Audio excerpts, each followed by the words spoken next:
Nasution batal hadiri acara pisah sambut Wali Kota Medan, meski telah datang ke Balai Kota Medan. Hal ini terjadi pada Selasa tanggal 4 Maret tahun 2025.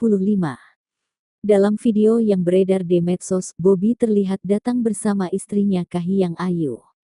Saat hendak masuk ke lobi, langkah Bobby tampak tertahan lantaran berbicara dengan seseorang. Bobby diketahui kembali ke kantor Gubernur Sumut untuk melanjutkan rapat bersama pimpinan OPD Pemprov Sumut. Kemudian, Riko Was dan wakilnya Zakiyudin Harahap terlihat menaiki mobil bersamaan. Mereka disebut hendak menyusul Bobby Nasution. Berbagai spekulasi pun muncul, antara lain ada tim dari Riko Was yang diduga miskomunikasi saat Bobby datang. Ada juga yang menyampaikan jika Riko Was telat hadir saat Bobby datang ke Balai Kota Medan sesuai jadwal acara pisah sambut. Wali Kota Medan Riko Triputra Bayu Was pun menjelaskan soal itu.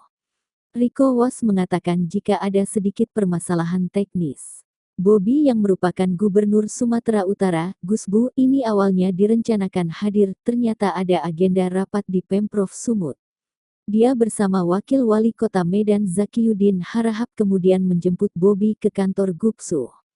Namun Bobby sedang mengikuti rapat bersama pimpinan OPD Pemprov Sumut. Riko menjelaskan jika Bobby memang memiliki agenda rapat yang padat. Bobby juga disebut merasa tidak enak meninggalkan Wagub Su Surya sendiri rapat bersama pimpinan OPD Pemprov Sumut.